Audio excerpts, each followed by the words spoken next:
អគ្គស្នងការនគរបាលជាតិច្រាន់ចោលចំពោះគណនីវេបូរបស់ប្រទេសចិនមួយដែលផ្សាយព័ត៌មានមិនពិតដោយចោទប្រកាន់មកលើស្ថាប័ននគរបាលកម្ពុជាយោងតាមការចុះផ្សាយរបស់អគ្គស្នងការដ្ឋាននគរបាលជាតិកាលពីនាថ្ងៃទី5 ខែមីនា ឆ្នាំ 2025 បានឲ្យដឹងថាអគ្គស្នងការដ្ឋាននគរបាលជាតិច្រាន់ចោលចំពោះគណនីវេបូរបស់ប្រទេសចិនមួយដែលផ្សាយព័ត៌មានមិនពិតដោយចោទប្រកាន់មកលើស្ថាប័ននគរបាលកម្ពុជានៅក្នុងសេចក្តីប្រកាសព័ត៌មានរបស់អគ្គស្នងការដ្ឋាននគរបាលជាតិបានឲ្យដឹងថាគណៈបញ្ជាការដឹកនាំស្រាវជ្រាវស៊ើបអង្កេតនិងបង្ក្រាបបទល្មើសគ្រប់ប្រភេទនៃក្រសួងមហាផ្ទៃបានឲ្យជារូបឋាននៅថ្ងៃទី3 ខែមីនា ឆ្នាំ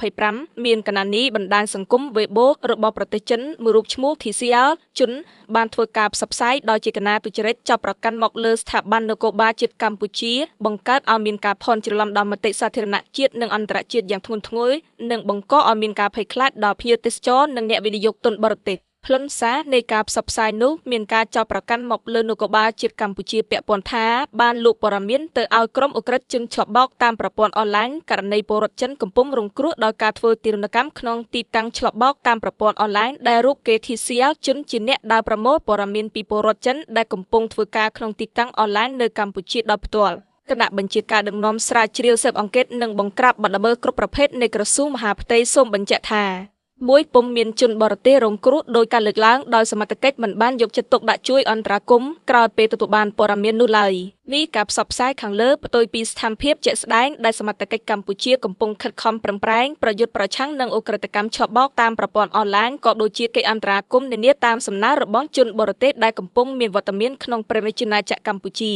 ជាក់ស្ដែងក្នុងឆ្នាំ 2024 និងដើមឆ្នាំ 2025 សមត្ថកិច្ចនគរបាលកម្ពុជាបានធ្វើការស្រាវជ្រាវតាមសំណើសំអន្តរាគមន៍របស់ជនបរទេសពីគ្រប់ប្រភពដោយបានបើកប្រតិបត្តិការស្វែងរកបានចំនួន 1.783 សំណើរកឃើញជនបរទេស 3.304 នាក់ក្នុងនោះមានសំណើចំនួន 1.395 ករណីជាករណីប្រឌិតព័ត៌មានក្នុងគោលបំណងលាឈប់ពីការងារមុនកិច្ចសន្យាចំនួន 673 សំណើនិងករណីជនបរទេសចូលមកកម្ពុជាដោយខុសច្បាប់គ្មានលទ្ធភាពត្រឡប់ទៅប្រទេសកំណើតវិញចំនួន 583 សំណើលោកគូក៏សម្គាល់ផងដែរថា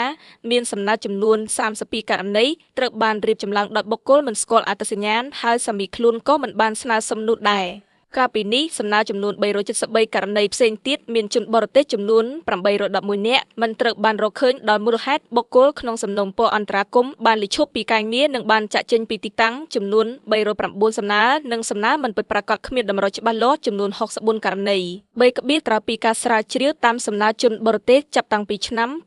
2024 រហូតមកដល់បច្ចុប្បន្ននេះសមត្ថកិច្ចបានបើកប្រតិបត្តិការបង្ក្រាបទីតាំងអនឡាញខុសច្បាប់បានចំនួន 18 ទីតាំងនិងបានឃាត់ខ្លួនជនបរទេសដើម្បីបណ្ដេញចេញពីព្រះរាជាណាចក្រកម្ពុជាបានចំនួន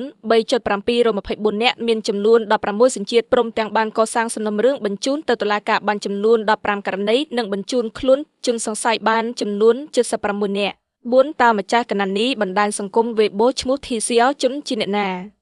តើអាចទៅរួចទេដែរបុគ្គលនេះអាចដើរប្រមូលព័ត៌មានដោយផ្ទាល់នៅតាមទីតាំងអនឡាញខណៈដែលបុគ្គលនេះចោទប្រកាន់ទីតាំងទាំងនោះជាទីតាំងខុសច្បាប់និងមានធ្វើទារុណកម្មលើបុគ្គលិក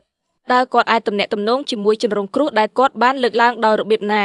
ហេតុអ្វីក៏អ្នកទាំងនោះមិនទំនាក់ទំនងដោយផ្ទាល់មកអាជ្ញាធរកម្ពុជាខណៈពេលដែលយន្តការនៃការទទួលព័ត៌មាននិងសំណើសុំអន្តរាគមន៍ត្រូវបានដាក់ឲ្យប្រើយ៉ាងទូលំទូលាយគណៈបញ្ជាការដឹកនាំស្រាវជ្រាវស៊ើបអង្កេតនិងបង្ក្រាបបទល្មើសគ្រប់ប្រភេទនៃក្រសួងមហាផ្ទៃសូមប្រកាសច្រានចោលទាំងស្រុងចំពោះការលើកឡើងរបស់គណនីបណ្ដាញសង្គមវេបូឈ្មោះ TCL ជន់និងសុំសំណូមពរដល់សមត្ថកិច្ចចិនជួយស្រាវជ្រាវនិងចាត់វិធានការចំពោះបុគ្គលនេះដែលបានផ្សព្វផ្សាយព័ត៌មានមិនពិតធ្វើឲ្យប៉ះពាល់យ៉ាងធ្ងន់ធ្ងរដល់កិត្តិយសនិងកិត្តិនាមរបស់នគរបាលជាតិកម្ពុជាជាពិសេសប៉ះពាល់ដល់កិច្ចខិតខំប្រឹងប្រែងរបស់ក្រសួងមហាផ្ទៃនៃព្រះរាជាណាចក្រកម្ពុជានិងក្រសួងសន្តិសុខសាធារណៈចិនក្រោមយន្តការកិច្ចការអនុវត្តច្បាប់នាពេលកន្លងមកឆ្លៀតក្នុងឱកាសនេះគណៈបញ្ជាការដឹកនាំស្រាវជ្រាវស៊ើបអង្កេតនិងបង្ក្រាបបទល្មើសគ្រប់ប្រភេទនៃក្រសួងមហាផ្ទៃសូមអំពាវនាវដល់សាធារណជនជាតិនិងអន្តរជាតិសូមប្រុងប្រយ័ត្នចំពោះព័ត៌មានคล้ายៗនិងជៀសវាងចូលរួមចែករំលែកព័ត៌មានคล้ายៗដោយខ្វះការទទួលខុសត្រូវយ៉ាងវិញទៀតសមត្ថកិច្ចរីរាយស្វាគមន៍ចំពោះការចូលរួមផ្ដល់ព័ត៌មានដែលត្រឹមត្រូវឈានដល់ការអន្តរាគមន៍ជួយសង្គ្រោះបានទាន់ពេលវេលា